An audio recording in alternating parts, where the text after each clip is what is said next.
fuck out of here. You don't need this. We don't need a history lesson on the Pokemon franchise every Pokemon related video, okay? We know what Pokemon is, okay? Everybody knows. I mostly play the main series Pokemon games, obviously, and I almost never play the spin-off Pokemon games. I played Pokemon Go, obviously, and I've played some of Pokemon Ranger when I was a kid, but I only remember them from that one episode of the anime, and Pokemon Mystery Dungeon wasn't really in my interests. I was going to talk about Legends Arceus in this video, but it turns out that's a main series game, so I'm going to save it for another day. So 2 years ago, I did make a video about Pokemon Battle Revolution, another Pokemon spin-off. That video sucks, don't watch it. Pokemon Battle Revolution is a Gen 4 battle simulator. And that's it. It's a game where you only point the Wii Remote at the screen for hours. Do you want one muscly arm? Because that's what you're going to get with this game. There's no exploration even though Colosseum and XD exist on the GameCube already. And they're playable on the Wii, so why do we have to navigate through menus until our arm goes numb? The only redeeming quality is that you can move your own Pokemon from the Gen 4 Pokemon games, but Pokemon Stadium already did that, but the battling is just boring. And I end up falling asleep every time I try to play it. It was fun when I was a kid and I played it a lot, but now it's only good as a shelf piece. This next one isn't really a game per se, but Pokédex 3DS Pro is straight up a Gen 5 Pokédex, like legit. You now have the ability to view over 640 Pokémon in beautiful 3D graphics. Pokédex toys did exist at the time, but they were made by companies like Tiger Electronics, so they weren't exactly detailed. Yeah, nowadays we have free iPhone Pokédex apps, Bulbapedia, or books if you're a nerd. But yeah, this is a legit Pokédex made by Nintendo and Game Freak. Only for Gens 1 through 5 though. There's only 647 in total Pokédex entries, and that's including alternate forms if the Pokemon has them.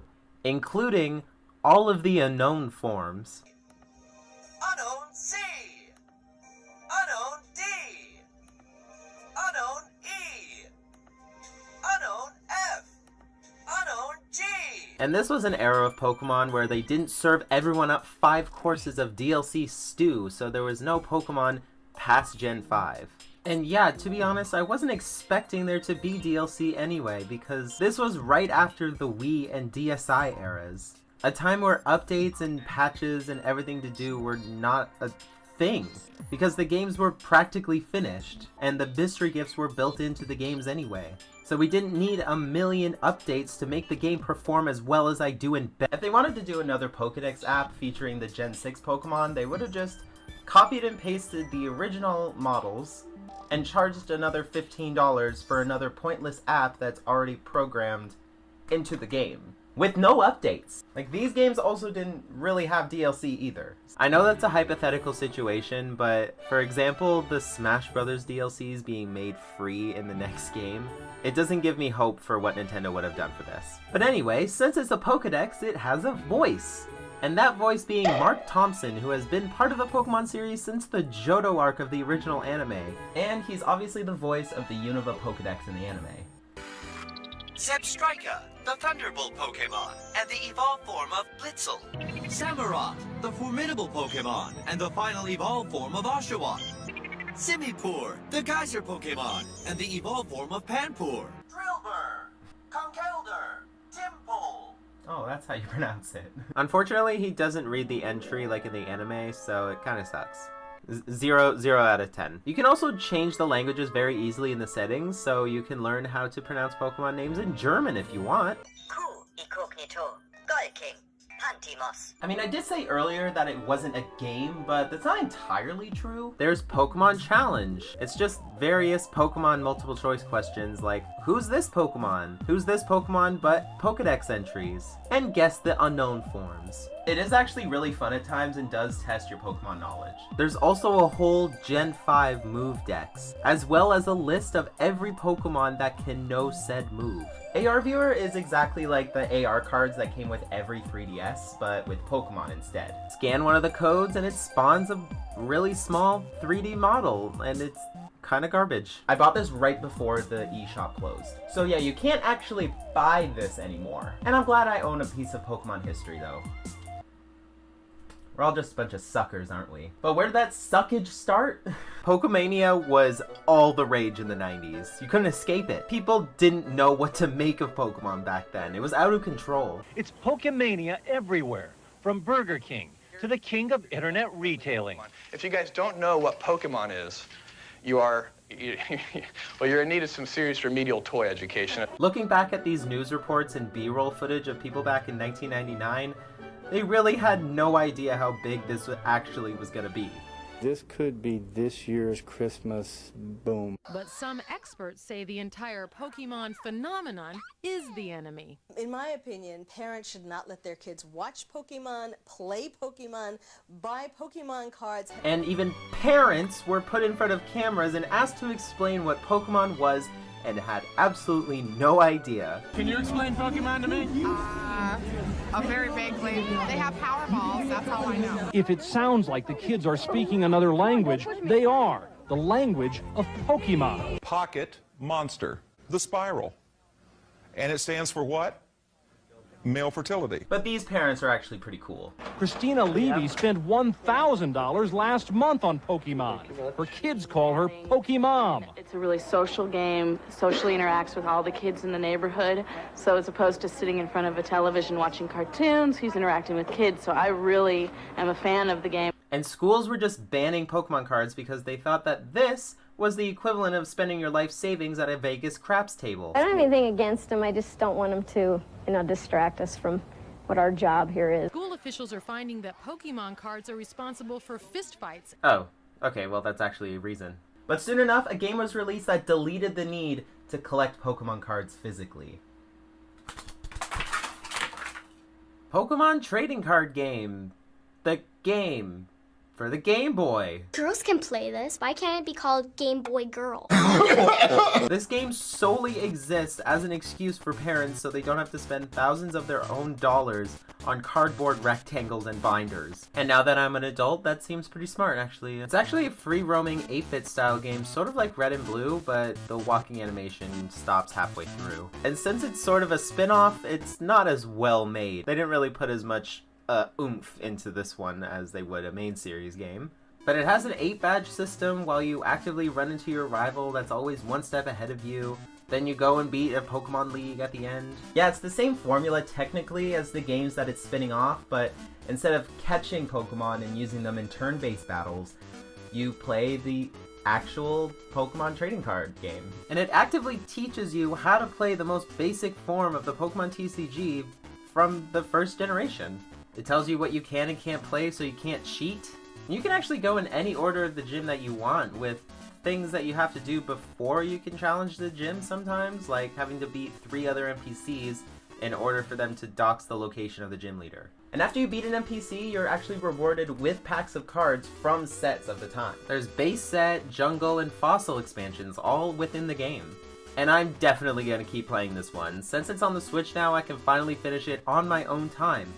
And I recommend it if you want to learn how to actually play the game for yourself. And yes, I have unopened packs of cards, okay? Here's my Obsidian Flames pack. Let's see, this has been in my collection for a while. I know it's one of the newer sets, but it has been in here for a while. I haven't really thought about opening it until a Pokemon related video. Since I don't really use these, here you go. There you go, you're welcome. Ooh, Smoliv, Pidgey, Combee, Varoom. Is that a vacuum cleaner? I don't know. Skarmory. Ooh, Espeon. Pretty cute. Sharpedo. Seismitoad. Bonsly. Gita. Okay. Nothing really interesting in there. Guess it's the Gita Reverse Hollow, but worst champion ever. Do you like to brush your teeth? Well, you can do that. But with Pikachu. Make daily toothbrushing time more fun with Pokémon Smile. Pokémon Smile is a toothbrushing game. Tool? government face copier that makes your children want to brush their teeth every night before they piss the bed. When this was first announced in a Nintendo Direct a couple years ago, I was more confused than anything. Kids nowadays can't even brush their teeth without Pokemon being involved, and yeah, it works. Yes, I know it's made for children, but it's also made for me, okay? It uses the front-facing camera to actually track your toothbrush as you brush the indicated parts of your mouth, causing your Pokemon to attack the purple goo invading your gums. Looks like grape jelly. And at the end, you get to catch the Pokemon that you saved from the cavity-causing purple jelly. Weirdest thing I've said today. You basically fill up a Pokedex entry every time you brush your teeth, but only Gen 1 Pokemon though, because of course it is. I know a 23-year-old adult shouldn't be playing this, who can just set a timer instead of using an app made for children. But fuck you, it's way better to see yourself with a Charmander hat on than it is to stare at your ugly face in the mirror. Okay, so Pokemon Smile is kind of weird. I love the chibi, art style. It doesn't allow you to, spit, at any time during the brushing.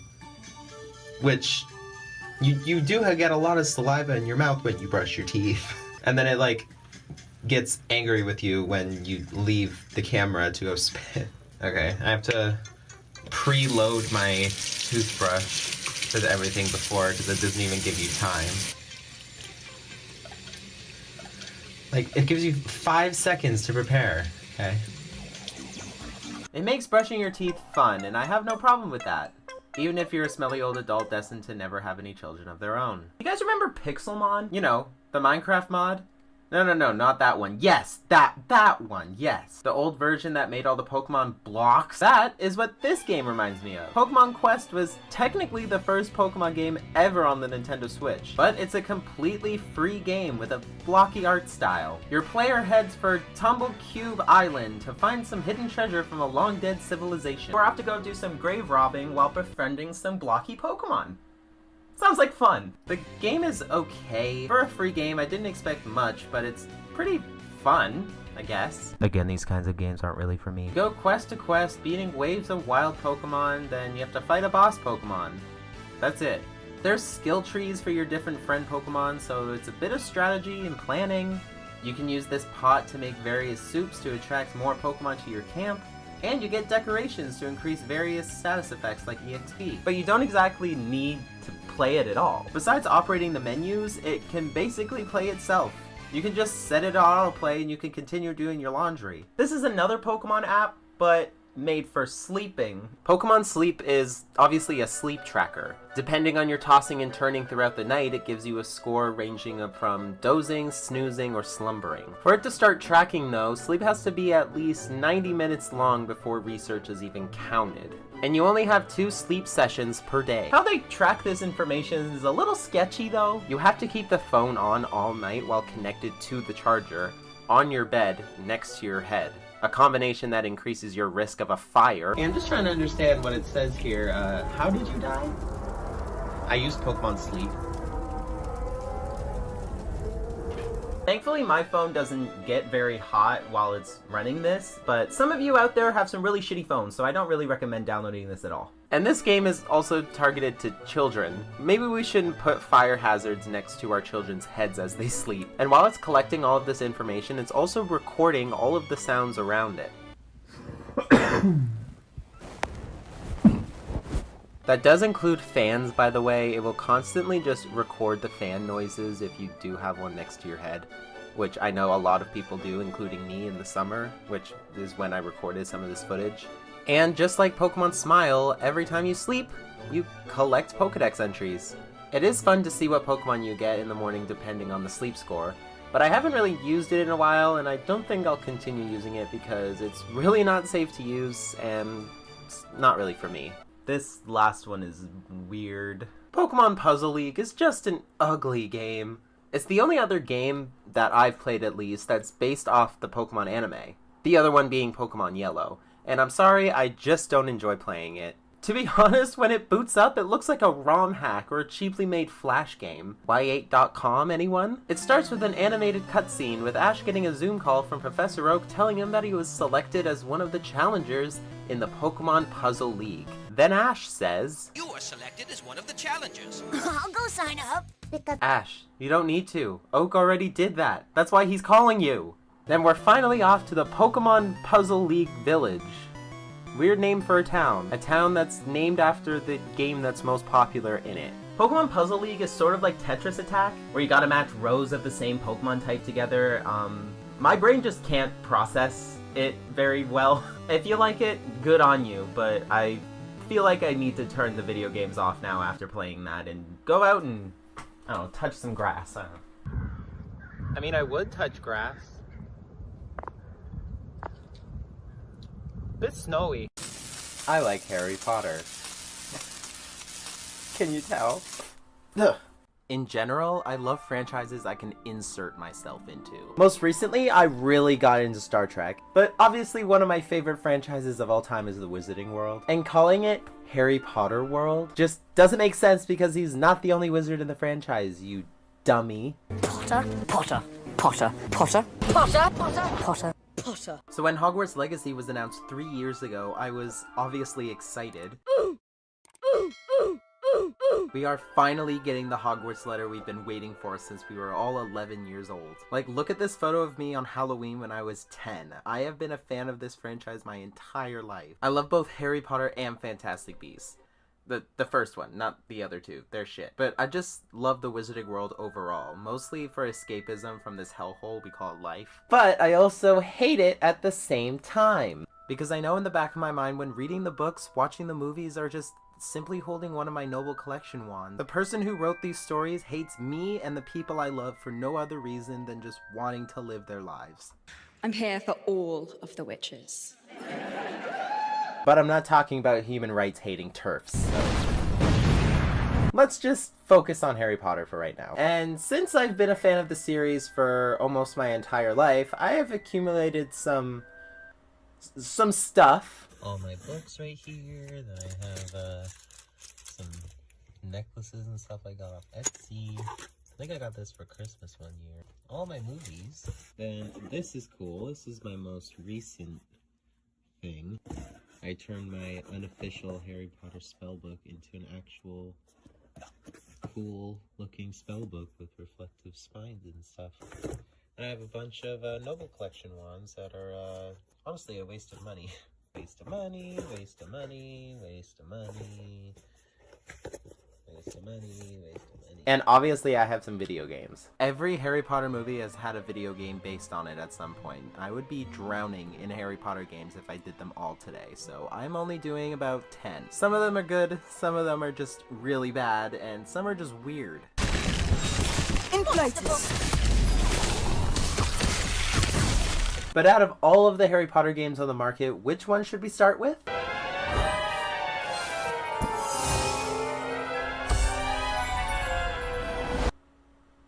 What? Not what you were expecting? Harry Potter Puzzles and Spells. You complete puzzles to unlock new spells, collect fantastic beasts, mix potions, all kinds of magical fun things. To complete said puzzles, you have to get a certain amount of things in a given amount of tries. Could be either the house crests, beans, platform 9 3/4 tickets, or just chocolate frogs. And all the stages are different scenes from the movies. I mean, I barely got through the Philosopher's Stone, but I'm assuming it could go as far as Deathly Hallows Part 2, but I don't care enough to bother. Nice work.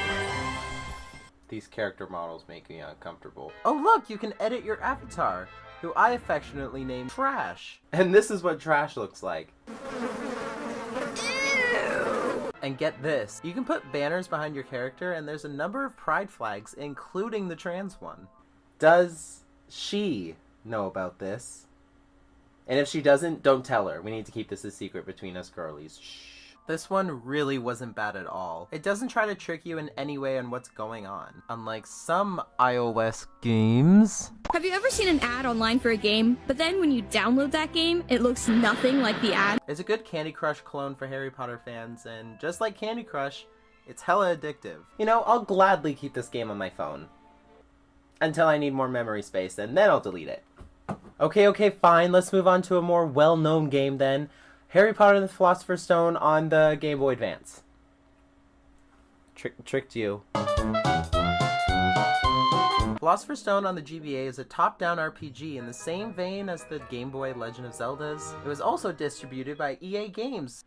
More like You go room to room, learning spells.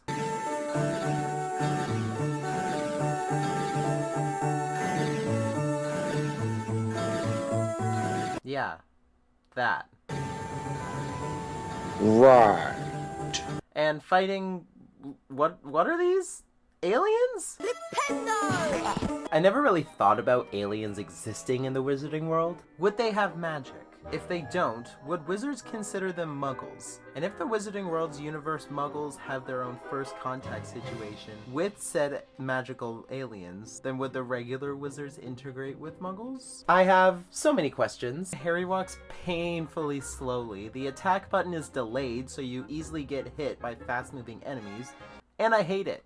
Moving on. And this next game technically no longer exists. Just like Puzzles and Spells being a Candy Crush ripoff. I want everything to be perfect for my Dudley's special day. Harry Potter Wizards Unite is an absolute Pokemon Go ripoff. I can't play it anymore since it shut down in January 2022. I did play this game when it came out, and I don't really remember much about it since I deleted it straight after. Unlike Pokemon Go, where you can catch the Pokemon and use said data in other Pokemon games via Pokemon Home, with Wizards Unite, I was just wasting my limited amount of data to just really do nothing.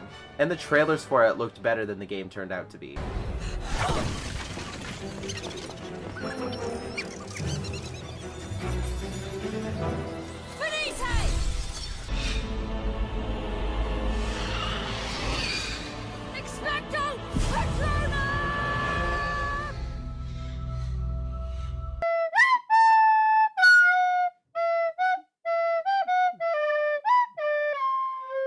So that's probably why they didn't stick around very long. I am Madam Hooch, your teacher. No, you ain't! This game is not great. Philosopher's Stone on the PS1 is not the best game to look at. Are these supposed to be people or malnourished Muppets? And the low quality of the graphics gave birth to this. Hello, Harry, it's me, Hagrid. No, you ain't! This is the very game that the Hagrid meme comes from, and I hate him because he sends an 11-year-old boy over pits of lava to gather fire seeds for a carnivorous, flying, fire-breathing dragon. Welcome to my home, Harry. It's small, but still roomier than your cupboard under the stairs, eh? So anyway, at the start we get a storybook introduction summarizing the beginning of the first book. For the next 11 years, Harry lived with his dreadful step-parents, the Dursleys. Step-parents? I'm pretty sure it's his aunt and uncle, but I wouldn't know from what source material to get that information from. Where would we go for that for the fact check? Yeah, these are the same slides from the GBA game, just reused, upscaled, and put into a book animation. And I'm actually a fan of this old art style. Bing, bang, boom, we're in the main hall, and Dumbledore, for some reason, personally tells me the school announcements that he's supposed to stay in the Great Hall. Welcome to Hogwarts School of Witchcraft and Wizardry. I am Albus Dumbledore, your headmaster. The third-floor corridor is out of bounds to everyone who does not wish to suffer a most painful death. Yeah, Harry, you can explore it. Except don't, because you'll fucking die. It's a puzzle collectathon platformer where you go around the castle progressing through the story and learning new spells. Keep trying. Oh dear. That was good. Excellent. Right. It really makes me feel like a true wizard. And after you learn the spells, you have to complete these long, empty dungeons with badly controlled platforming. And you know the whole, Hogwarts is full of secrets, Harry, so search behind every door. But keep in mind, not all secrets are rewarding. Almost every door is locked unless you're actively completing the story. It really isn't a good game by any means, but I can't completely knock it because it's Harry Potter and it's fucking weird. Okay, I've been looking at Philosopher's Stone for the majority of this video and I'm getting tired of it, so let's move on to something different. Lego Harry Potter Years 1 through 4. Look, Lego games are good, okay? But they can just be a snooze fest sometimes. That's why I haven't been able to do another Lego games video. They're just so similar and boring. I just felt like falling asleep through the majority of the beginning levels because the Philosopher's Stone and Chamber of Secrets are the most boring in the series to me. It does only take about 2 hours to finish 1 year. It's not too bad if you want to get to the better movies like Prisoner of Azkaban. That is until your game glitches and this troll spawns in front of this door, preventing you from continuing. And the customization is pretty lame. I wanted to make some Fantastic Beasts characters because they don't really have a Lego game besides the Lego Dimensions story pack. But out of all the options, who was I able to make? I was able to make Ezra Miller. A guy in that bar declared himself as a Nazi. I have it on film and he attacked me. Okay, this next one is also a weird one. This is Harry Potter and the Deathly Hallows Part 2. For 2011 Java and Brew cell phones. Look, I would say it sounds like garbage, but how can I rate silence? It looks more like an SNES game than anything. And obviously, I can't play this, but judging by the footage alone, I don't want to. Puzzles and Spells was good, so let's see if there's any other gems on the iPhone. Hi, I'm Bonnie Wright. And I'm Ivana Lynch. And we're here to tell you about a game that lets you experience the magic of Hogwarts for yourself.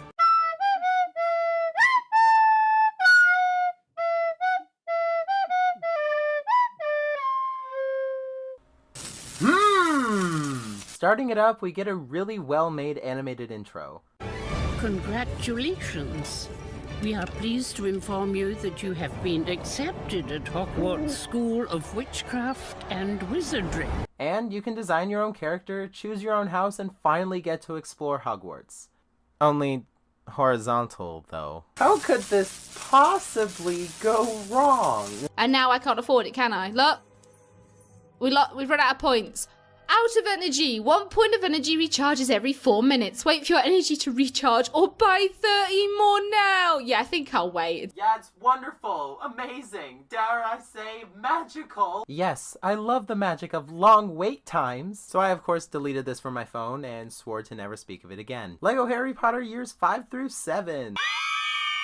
This one has to be the superior one out of the two. But unfortunately, they're the same game, but based on the most interesting movies.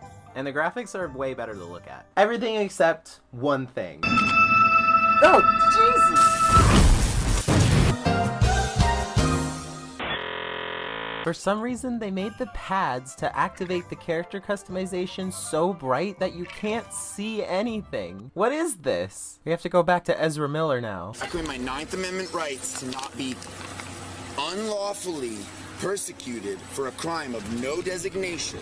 Disorderly conduct being something I am unguilty of. You want to fight? Is that the deal? Harry Potter Magic Awakened is everything Hogwarts Mystery should have been. The art style is really nice and looks like the updated book covers. Professor McGonagall kind of looks like a skeleton though. Welcome to Hogwarts! You can freely move around areas you're currently in, and there's cutscenes. I've always been different. I can't explain it, but strange things happen when I'm around. It doesn't bother me, not anymore. I'm used to the stares, the whispers. And there's voice acting. I suppose you want to know my name. Fine. It's Cassandra Vole. Happy?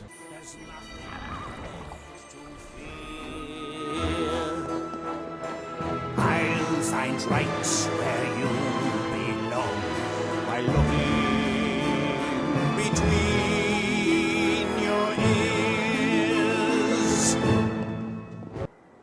What the hell is that? It is very impressive for a mobile game. And yeah, unfortunately, it did take up a lot of memory on my phone. It's really a League of Legends type card game where each card you play is a different spell. Spiders. Incendio.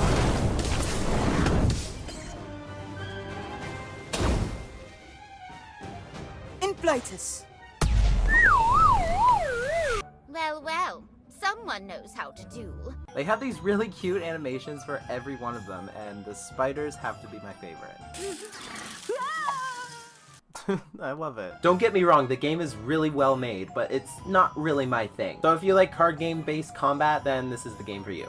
Obviously, I wanted to save this for last. I played the PS4 version that I checked out from my local library. I'm supporting my local library, folks, not a turf. Take that, just kidding. I had to cover up the library's logos so I didn't dox myself. This is the game every Harry Potter fan has been waiting for. Hogwarts Legacy is an immersive, open-world RPG. The character you make is a new 5th-year student who holds the key to an ancient secret magic that threatens to tear the wizarding world apart. So I guess it's pretty normal for 15-year-olds to get manipulated by older men to save the world with their mysterious magical powers. The wizarding world really isn't safe for anybody, is it? You could just be walking to Charms class on a normal Monday afternoon, and a huge fucking snake with a literal death stare comes around the corner and kills you. And speaking of not safe for anyone, the game starts with a man getting eaten by a dragon, making them see death and traumatizing them to the point where they can now see thestrals. Like, damn bro, I'm just trying to go to school. We can finally experience and explore the grounds of Hogwarts for the first time. The castle and its grounds take inspiration from both the books and the movies, but set in the 1800s and not the 80s and 90s. The designers put so much detail into this. You could literally read lines from the books and they will line up completely. And I'm not going to show much of the story, if at all, because you should probably play the game for yourself if you already haven't. I picked Hufflepuff, of course, because we live in a literal greenhouse and grow so many herbs. So if you don't like Hufflepuff, your loss. More for us, I guess. And you can go to Azkaban in an exclusive mission. And I obviously played a little bit of the other houses, and I loved the detail. You have a big day ahead of you tomorrow. And get I shall be back in the morning to collect you for your first class. I shall be back in the morning to collect you for your first. We don't really see much of the Hufflepuff and Ravenclaw common rooms in the books or movies, so it is really cool to witness them for the first time in explorable 3D space. But before that, you can choose between either a witch or a wizard in the position of the main character. The customization is heavily extensive. You can choose between a more feminine or masculine voice, and said voices are played by Amelia Gething and Sebastian Croft, who I know from Heartstopper. And yes, I do only hear Ben every time I hear the male character talk. I'm eager to get to Hogsmeade. You know, if you're trying to keep it quiet, you should probably stop acting so gay there. What in Merlin's name are you doing? Ugh, tuss, peculiar Poppy. Worried about a worthless little rodent? Her name is Persephone! Her name is Persephone! That's really not funny. What's that you've got there? Might this sudden visit to the Wand Maker have something to do with our mutual pursuit? I have no idea what you're talking about. That repository is my birthright! You don't have to be such a bitch about it. Oh, and my favorite part has to be flying on a broom. You can explore so much of the map very easily while you're just flying around on your broomstick and marking those flue flames. And just FYI, if you only have a PS4 like I do, prepare for slow loading screens and slow loading doors.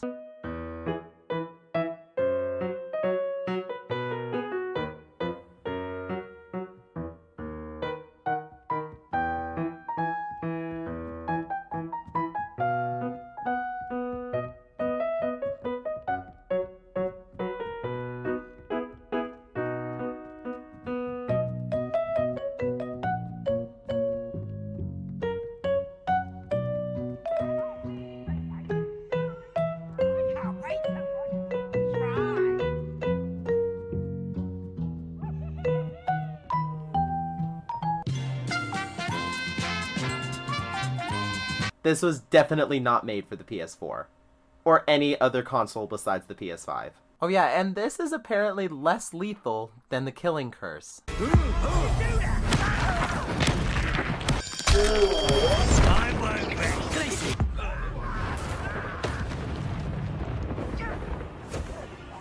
This is the Wizarding World game we've all been waiting for.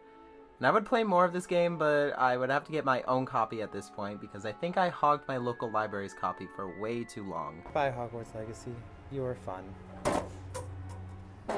It's gone. At least try to find it at your local secondhand store or from your local library like I did. It is really simple not to give her money straight to her turf wallet. That sounds like a euphemism, but I she's a TERF and she has a wallet with money in it.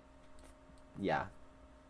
You know what I'm saying. And yeah, that is it. 10 Harry Potter video games. And every prop that I have used that has been official, like my Noble Collection ones and my book. My books are mostly secondhand. Noble Collection I bought way before all this controversy happened.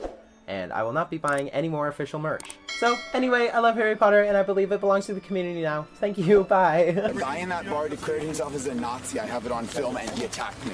Disclaimer. This video is made for entertainment purposes only. I do not own this content, nor do I intend any copyright infringement. Please support the original creators and watch Robot Revolution in its entirety where available. It might be a surprise to all of you, but I am indeed a maple syrup drinking, hockey playing, riding a moose to school in the morning Canadian. Yeah, I just love living in Canada. Just kidding. I've never played hockey. And the one thing you will find a plethora of in any town in the country is a gold mine of a store. Dollarama is one of those stores that has everything you'll ever need on a budget. It's a grocery store, a craft store, a bookstore. You can find cheap cleaning products here or face creams and shampoo.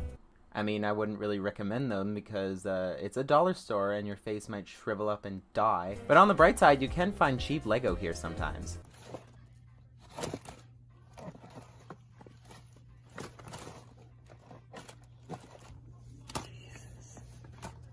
Nobody wants this Lego, huh? And over where they keep the cheap phone chargers, headphones, clocks, and Fortnite figures that no one wants, you'll find some really cheap and low-budget movies. Movies both cheap in price and in production. And the movie I'm talking about today for this Halloween video is Robot Revolution: Machines Will Rise. Robot Revolution is a very low-budget indie film directed by Andrew Bellaware and released in 2015. And by looking at this cover, you would assume it's a kick-ass Terminator-like ripoff where a sentient AI takes over and this android superhero has to come and save the day.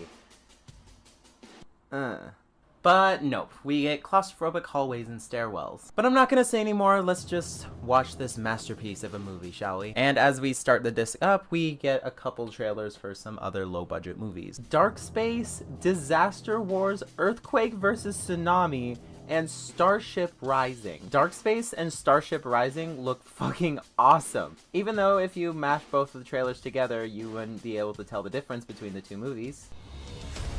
I grew up in the twilight of the Great Empire.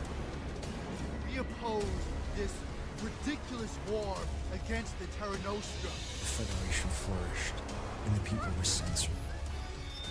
You people are nothing but warmongers. And a new order would soon rise. Old Earth is to be vaporized. There's no more time for discussion. At 2300 hours, we strike. And excuse me? Earthquake vs. Tsunami.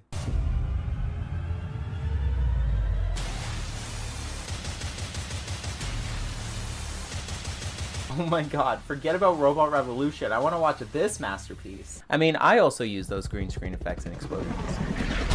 The ultimate battle of land and sea. What am I watching a trailer for? Pokemon Ruby and Sapphire? Like, is Groudon and Kyogre gonna come out of the ground? Finally, here we are. Robot Revolution: The Machines Will Rise. It was produced by Still Night Monster Movies, so yes, it was supposed to be a horror movie.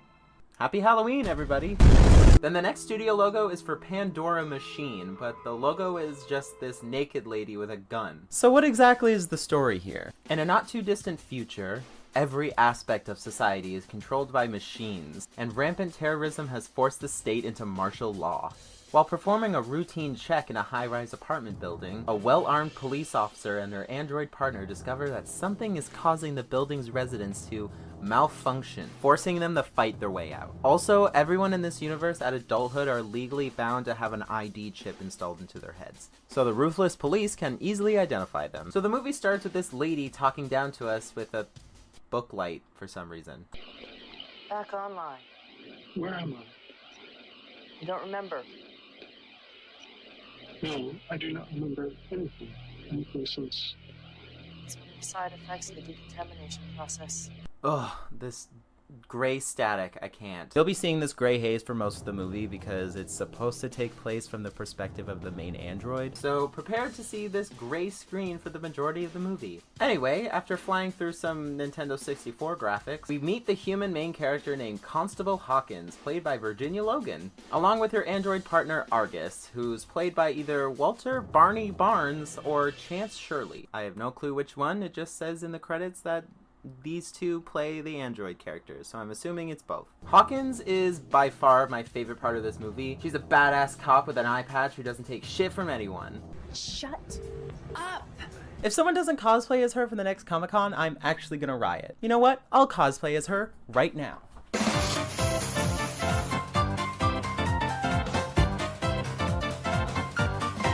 There. And now we cut to the best CGI in the movie. Because, you know, if something is completely dark and you can barely see it, it looks real. She gives Argus a little upgrade, then gives us some very light foreshadowing. Are you comfortable working with androids? Yeah, they're generally reliable when they're not getting short-circuited, dismantled, or hacked. Humans can also be hacked. So they slowly walk around the apartment building for about a minute of the runtime with nothing else happening besides android walking sound effects.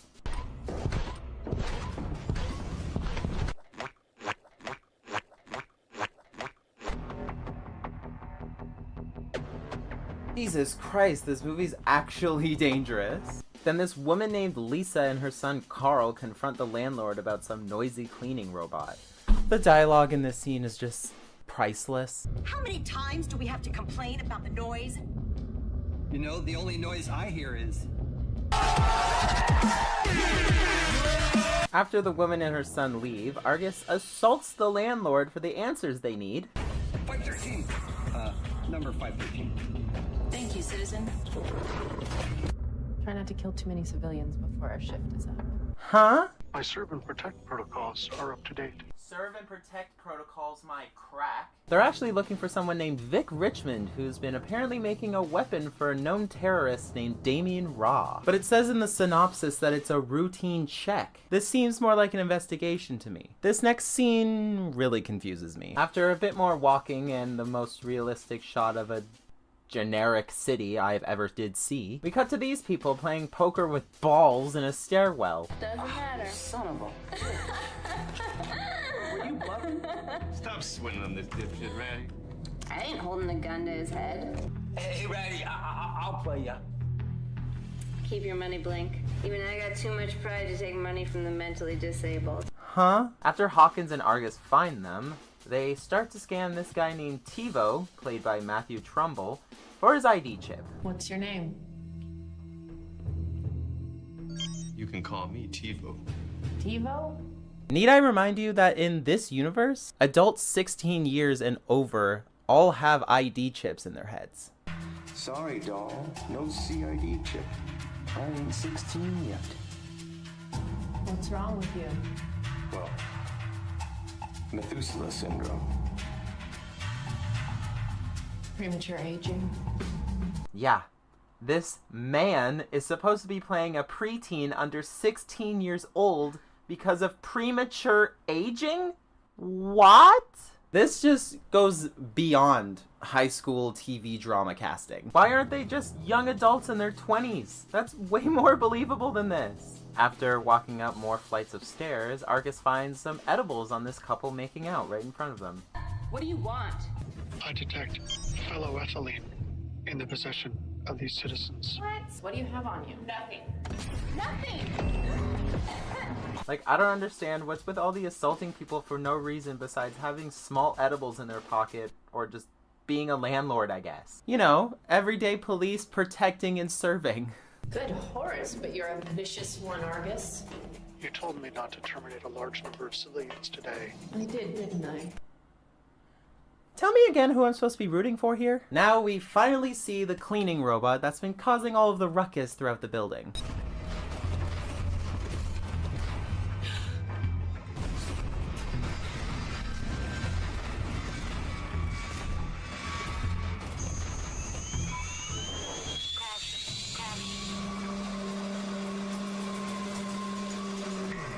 I mean, to be honest, for a low-budget movie, they really did their best with this robot. Yeah, it still looks like shit and doesn't look real at all, but it looks cool at least. It even has mechanical eyebrows just to show when it's about to get angry. So we finally arrive at Vic Richmond's apartment. So get comfortable, grab a snack, refill on your popcorn, because we're going to be here a while. What do you want? We want to talk about Damien Raw. Vic Richmond, played by Mary Murphy, is a very paranoid scientist. They interrogate her about the terrorist Damien Raw, and she lies twice to her face. At least I think so, because I honestly can't understand what she's actually saying. Yeah, well, word has it that one of his boys is holed up in this building. Terrorist? Here?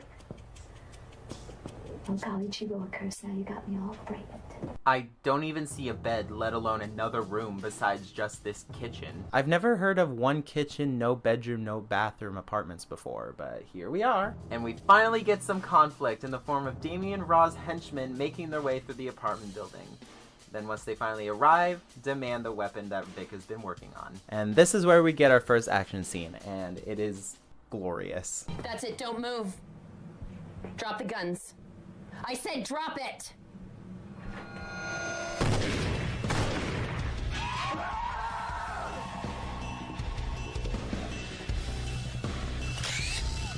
So because of this little squabble, the weapon is primed and goes off through the ventilation system. And now we cut to some random people that live throughout the apartment building. The couple that were making out in the stairs earlier, now in the basement. You know, where every lesbian couple hangs out to talk about taking showers. Babe, I think I need to go take a shower. Oh. Where are you gonna shower? I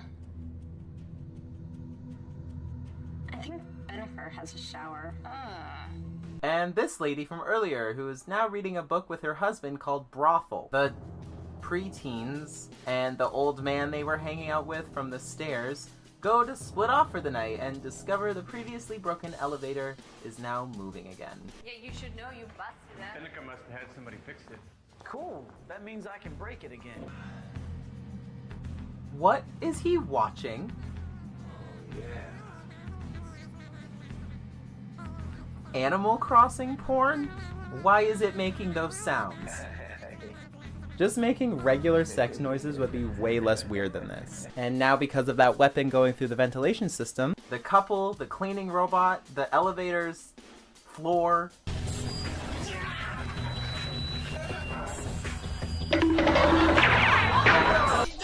Zoinks! Zoinks! Zoinks! And the old man are the first infected. But by what exactly? That weapon Vic Richmond was working on, it was actually a mechanical virus. Invisible nanobots with the prime function to assimilate and convert everything with a microchip. That includes human ID chips that were installed into their brains. So Argus, Vic, Hawkins, and one of Raw's henchmen start to make their way to the lobby but run into the teenagers in the hallway still trying to get their friend out of the elevator. Pig! I mean, officer, you gotta help us here. Our friend's trapped in the elevator. It started already. But he already died from the possessed floor, so can't really do much. Then the already converted old man walks out into the hallway, and they just stand there and watch him for about a minute. And that gives Vic time to spout some exposition on us. His body's dead. The nanobots are in control right now. They're operating him like a flesh puppet. Technically, no, not zombies. Flesh puppets for microscopic sentient robots. And I have to say, considering that I was strictly working from theoretical constructs, they're pretty much doing exactly what they were supposed to be doing. Wait, you're basing this whole nanobot thing of converting living people into flesh puppets was all theoretical? And now the zombified apartment residents all attack them at once. So all the main characters flee to another floor. After breaking into the old couple's apartment that were reading Brothel from earlier, this is where most of the exposition is going to set in. Since this hacking virus is in the air and described as a combat virus, I have no idea what that means.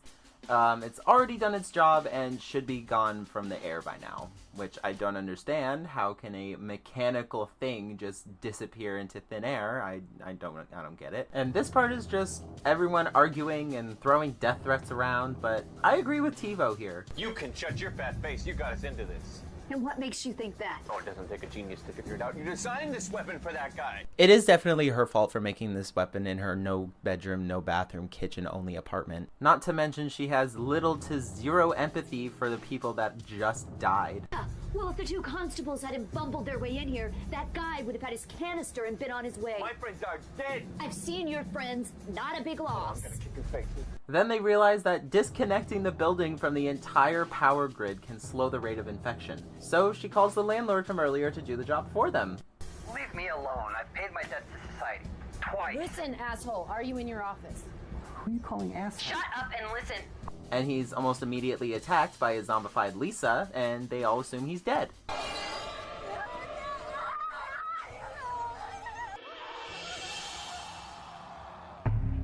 What a hero.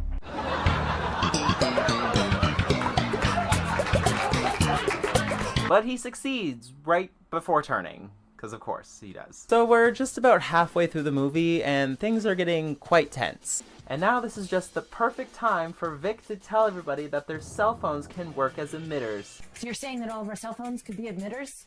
Given enough time, yeah. And that would be enough to take down the zombies? Well, not without breaking their shielding. And by that, you mean... crack the skulls. See, I told you, shoot him in the head, like I said. Yeah, that would have been nice to know 3 years ago. And why didn't she tell them this before? No idea. I thought being a scientist made you smart. Now, the horde of zombies... They're not... screw it. Make their way up the stairs towards them. The terrorist guy then pulls out a surgically implanted gun from his chest and threatens them. Stay back! Get that gun on my wife's face! Drop the gun or I kill her. How'd you do it? I used a proximity release on your cell phone during our close encounter room. I was able to retrieve my surgically implanted backup. You son of a bitch. You had a gun implanted? This man had a flesh pocket installed with an emergency gun? He then tries to leave stupidly, letting the whole horde inside. They're all attacked, only leaving TiVo, Hawkins, and Vic alive. After more searching and walking around for no reason, and I have absolutely no clue what floor we're on at this point, they find Carl alone in his apartment building right before they encounter the cleaning robot again. So Hawkins and Argus distract it and flee into the basement. And the Oscar goes to Virginia Logan for her role in Robot Revolution. Well, it worked. The robot's following us. The bad news is, it worked. The robot's following us.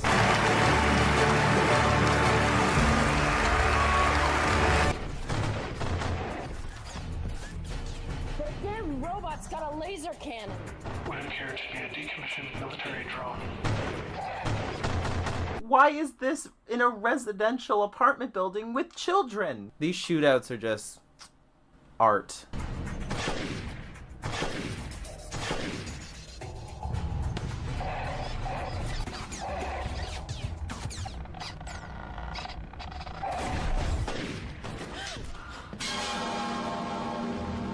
And this part is just wild. TiVo and Carl are just walking around trying to find a way out and find the zombified Lisa. So, armed with a baseball bat, TiVo kills the kid's mother right in front of him. Soon after their little shootout in the basement, Hawkins reboots Argus to find that he's infected with the mechanical virus, and then starts strangling her.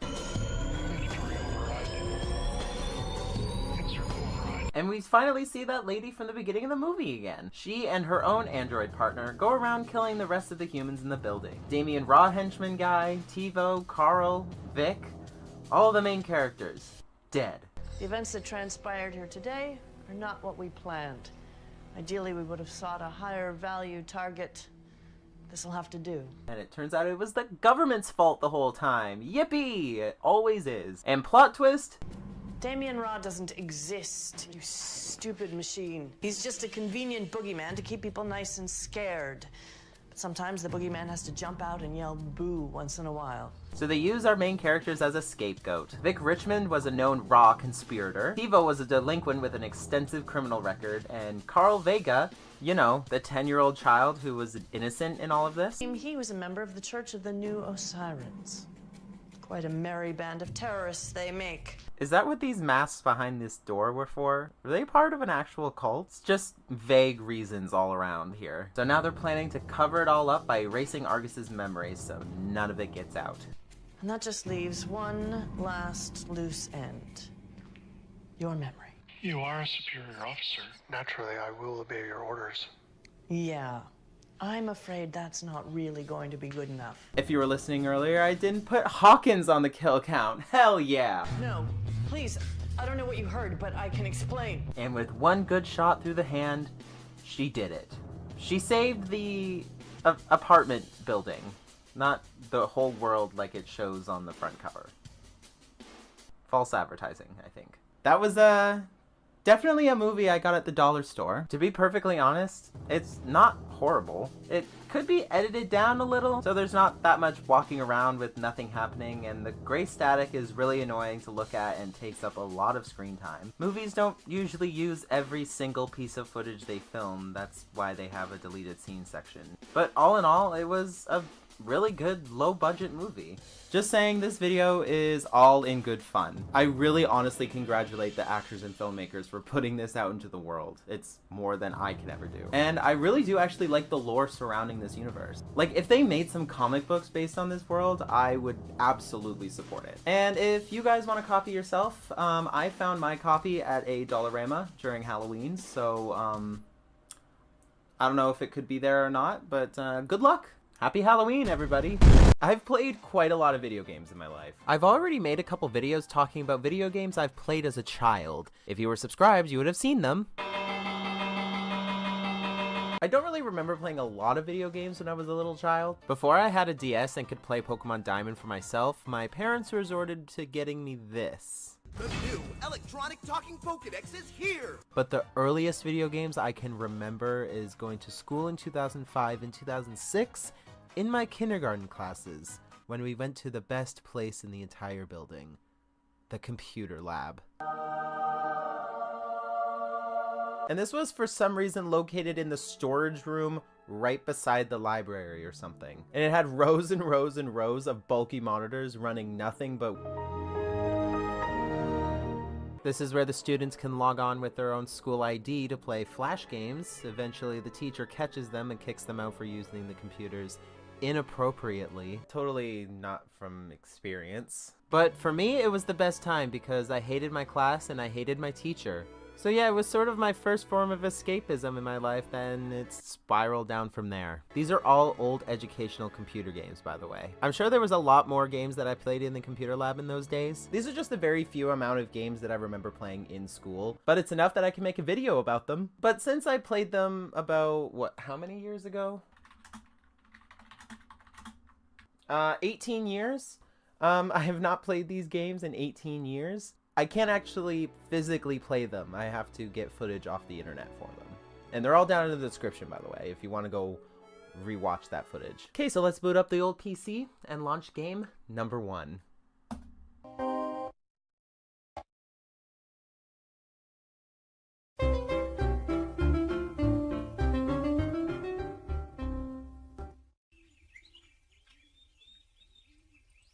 Hi, my name is Plumo, and I am visiting my friends at the zoo.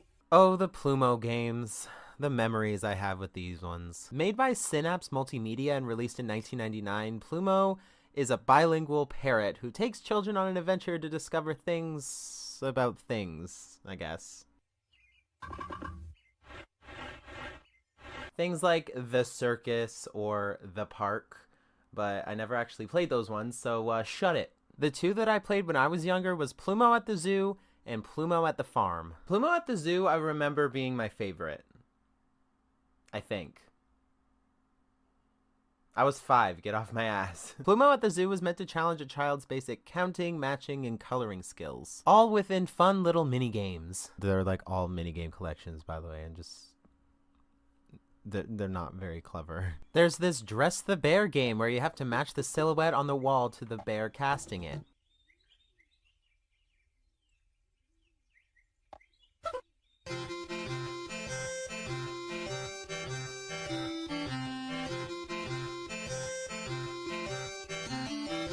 I don't know why, but the bear was my favorite character as a kid, but now I know why. He's definitely a stoner. Then there's a game where you have to match the shape of the animal that was swallowed by a snake. What the hell is this, Anaconda? How big are these snakes at this zoo that are capable of swallowing whole elephants?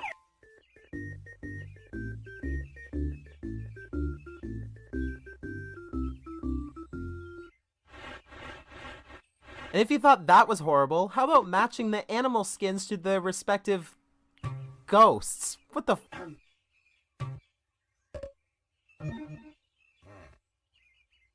Does this zoo have a poaching problem? Bye-bye. Come see us again. Now that my childhood has been ruined yet again, let's move on to Plumo at the farm.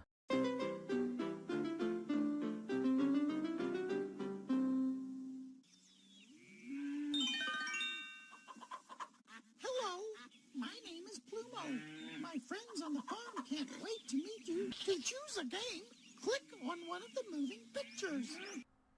It's exactly the same game. And yet again, it's another minigame collection to learn various topics like adding, matching, connecting a hose in a path across a garden to water the flowers directly from the nose of a living ground water pump. What? There's also a minigame where you have to connect the hands correctly on the indicated time. And the sun melts the earth from being so close to the atmosphere. Next are the house games. I know, that sounds weird out of context, I know. The early Learning House games are basically just minigame collections, all based on a different subject. But there was only one out of the series that I didn't play when I was younger, and that being Trudy's Time and Place House. Hi, I'm Trudy. Come play in my Time and Place House. Starring this really scary looking alligator thing, and my headcanon is that this house is a TARDIS, because you can literally control time and space with it. Hour.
Hello? Hello? Okay.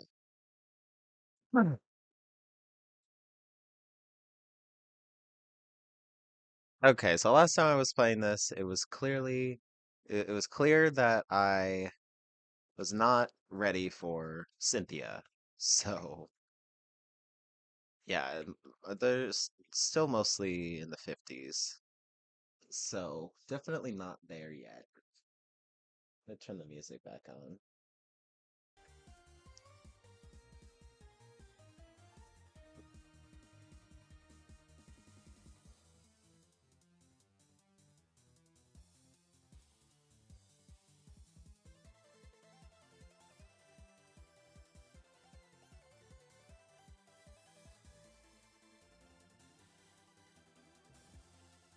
So, since I'm not battle ready, I'm gonna change my style back to something else.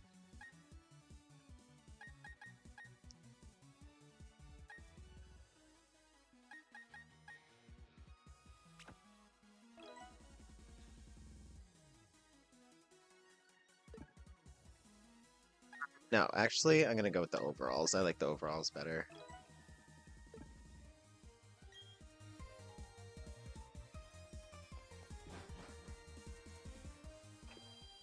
Okay, so battle through your way through the League Four. Okay, it's the Pokemon League. Okay. Battle your way through the Pokemon League. Jesus. Okay, well, we can do that. Or we can train up some of my Pokemon here.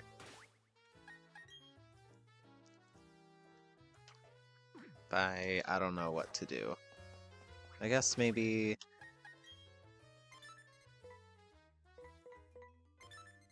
I don't know.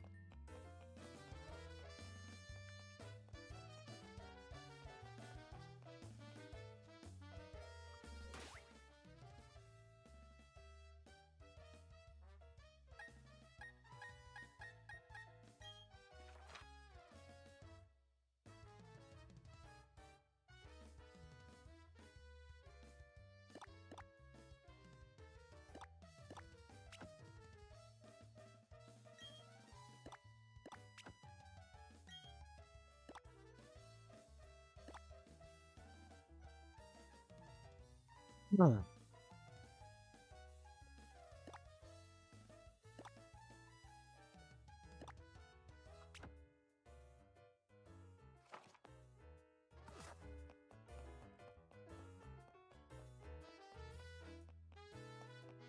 Is there trainers I haven't fought yet?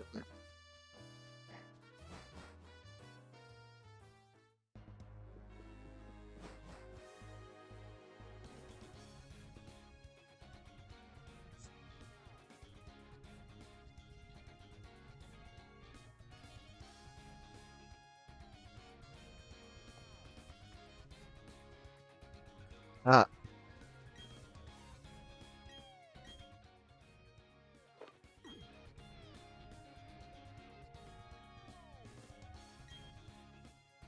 Earthy soil.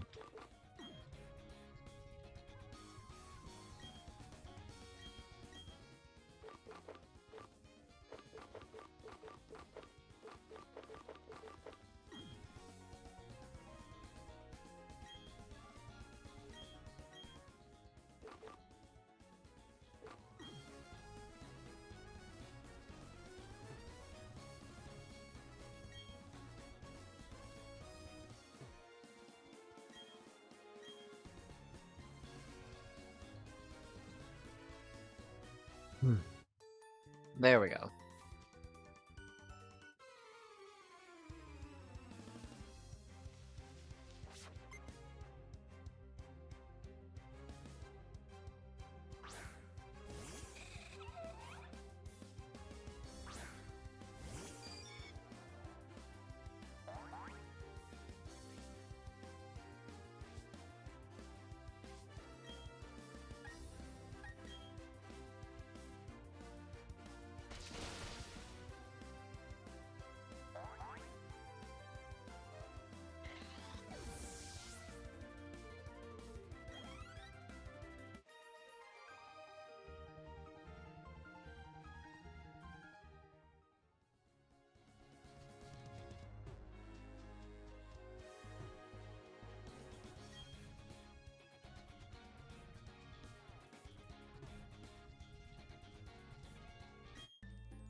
I don't know if that's a mistake, because I'm shit at Pokemon, so.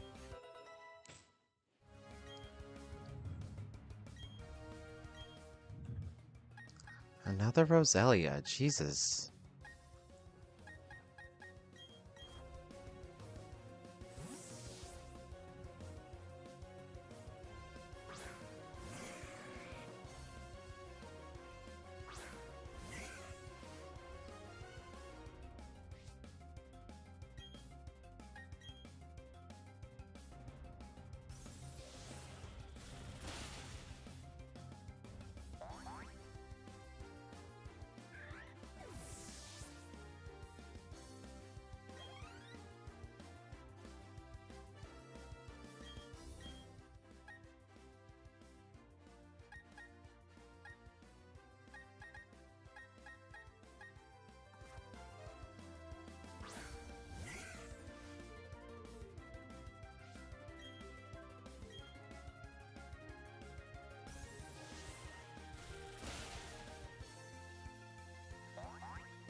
I did not need to put that electric terrain down, I just wanted to. I just wanted to see how it would look. TBH.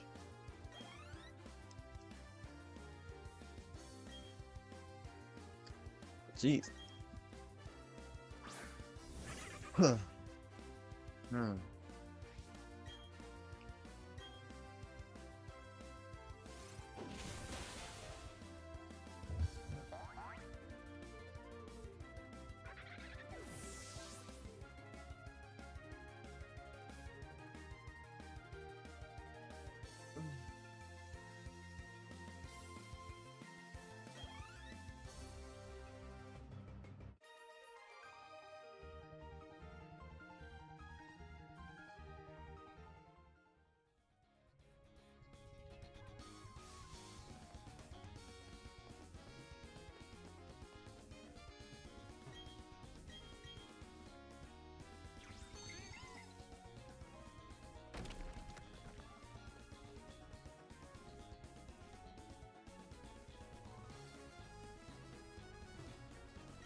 Noise.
Oh.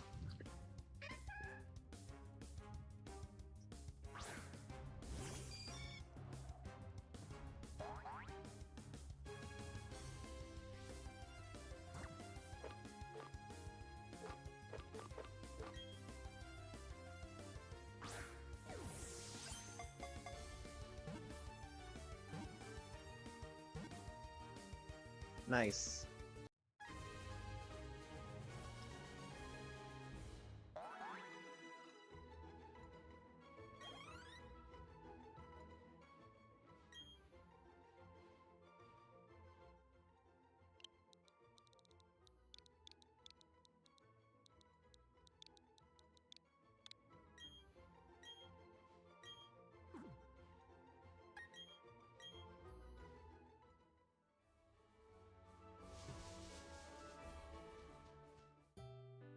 What? What's...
I thought rap was something to get rid of, but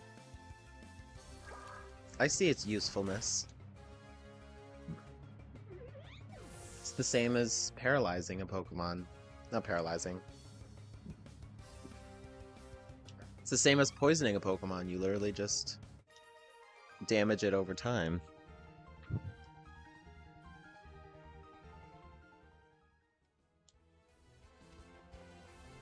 Like, no matter if you hit it or not.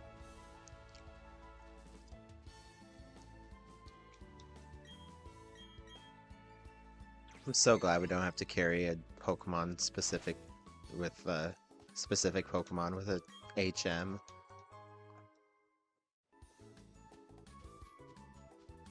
But the rest of this game is crap, but I like playing it because it's literally just an upgraded version of my childhood game, so it's... you know, it's not really a problem for me.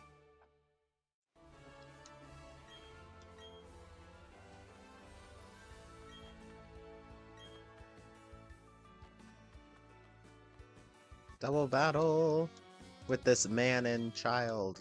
Ew. I have to question why this kid is hanging out with this man. Mark, do you know this child?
I do have a remoraid.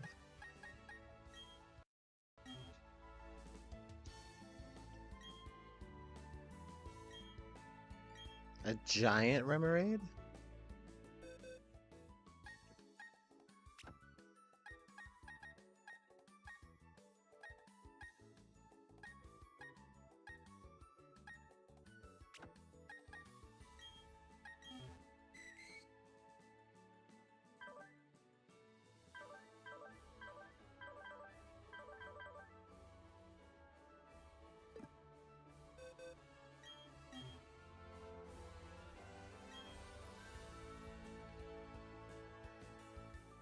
Oh.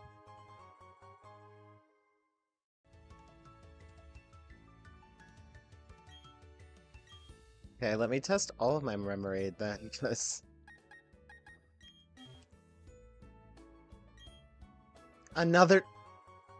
This guy just gives out netballs?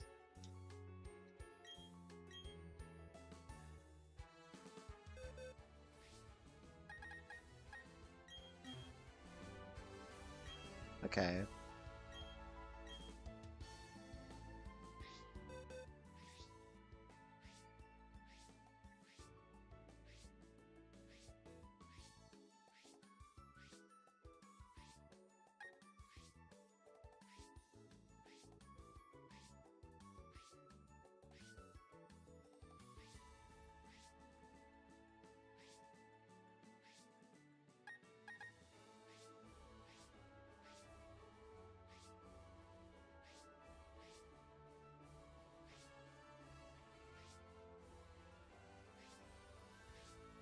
Okay, well, I don't have any more remoraid.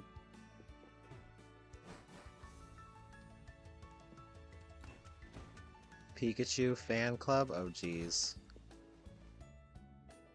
Oh, God.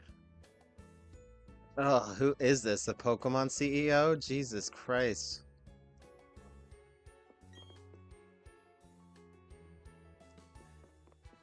Okay. We're fighting this girl then.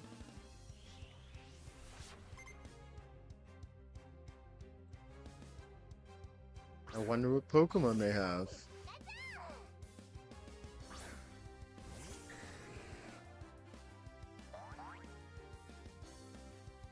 Like, can we please do away with fucking Pikachu, man? Please, let it die.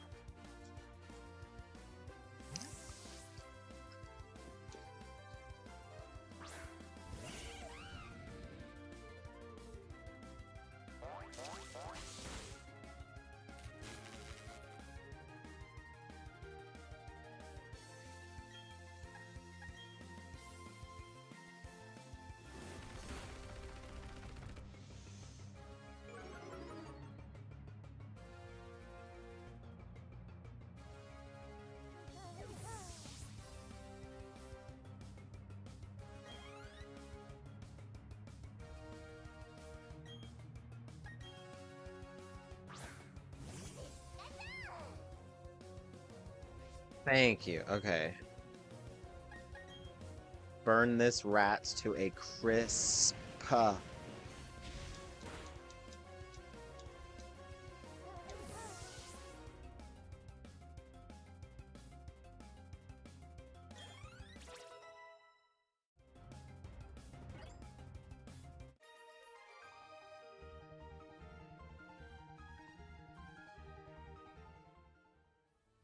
Get me out of here. Do these have... Pikachu have items at least? Nope.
Nice.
Oh yeah, that's right, I can do underground stuff, can I?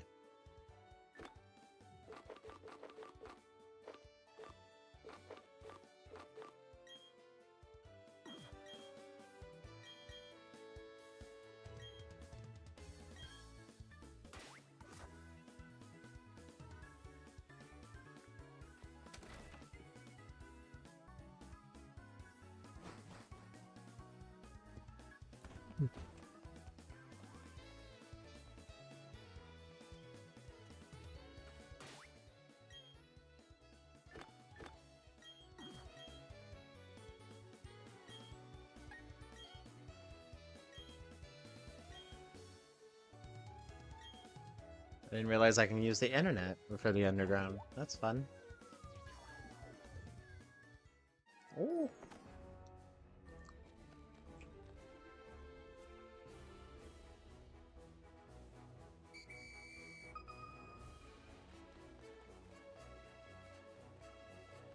Hmm.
Hmm.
I still don't really know how to do this properly.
A hard stone? Yeah. Okay.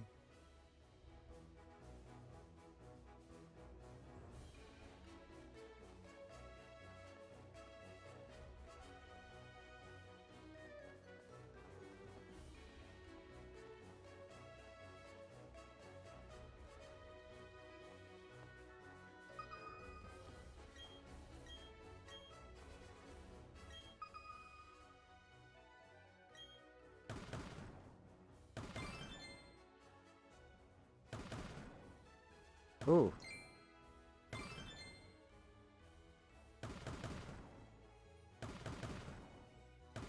Ooh. Wow. Score.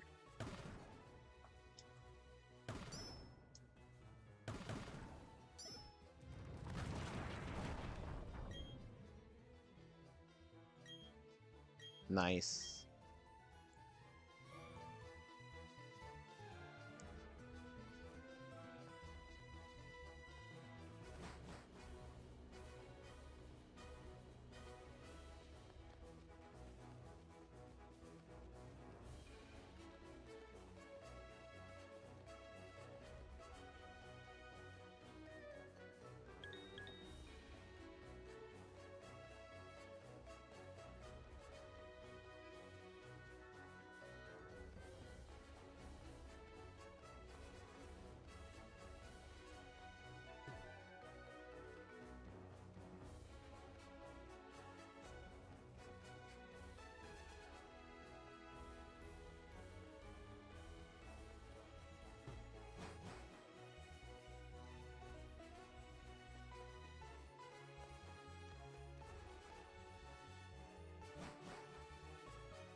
Who gives a shit? Like, I don't care about these statues. I don't care. Do I care?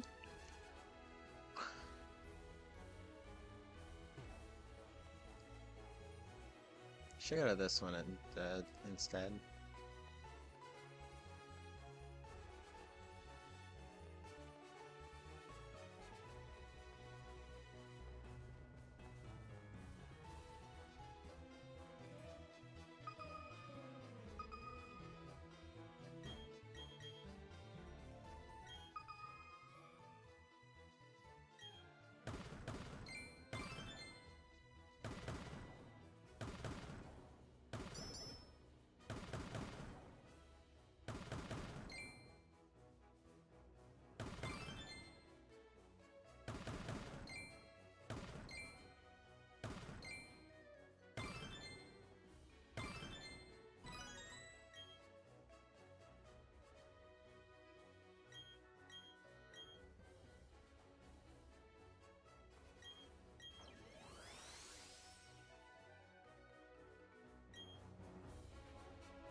What the kind of archaeology?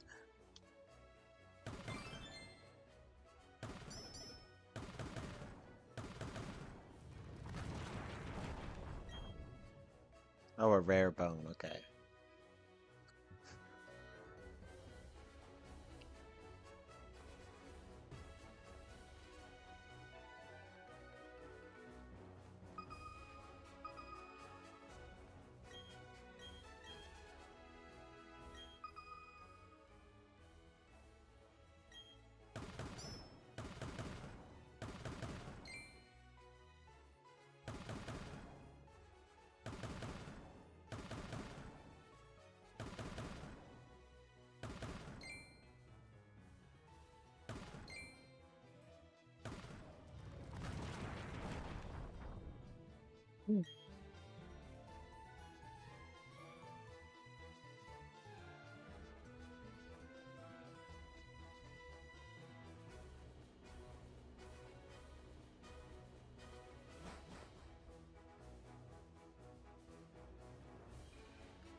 Jesus.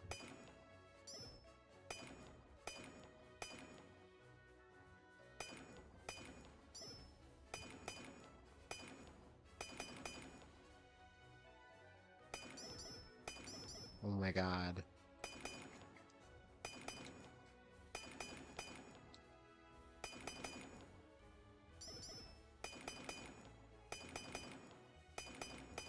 Okay, I don't give a shit.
Ooh.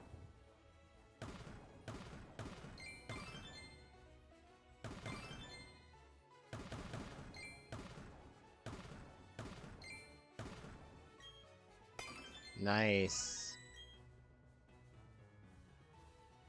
Damp rock and a firestone.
Ah.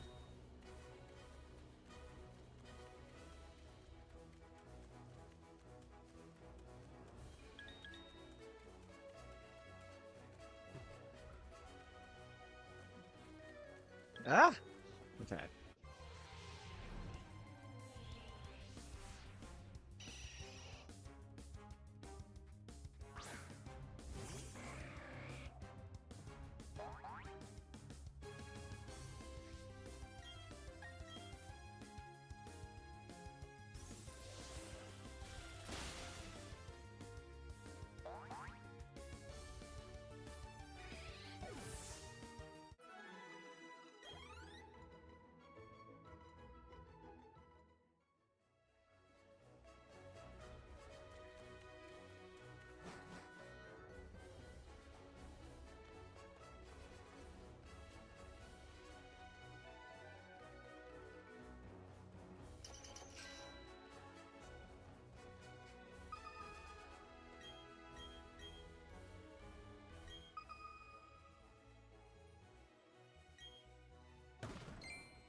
Oh my god.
Heart scale? Yeah.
Oh my god.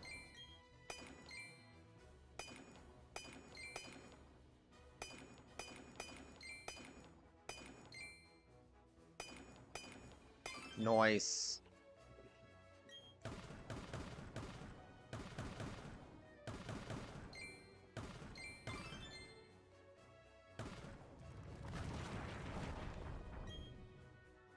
Claw fossil.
Noise.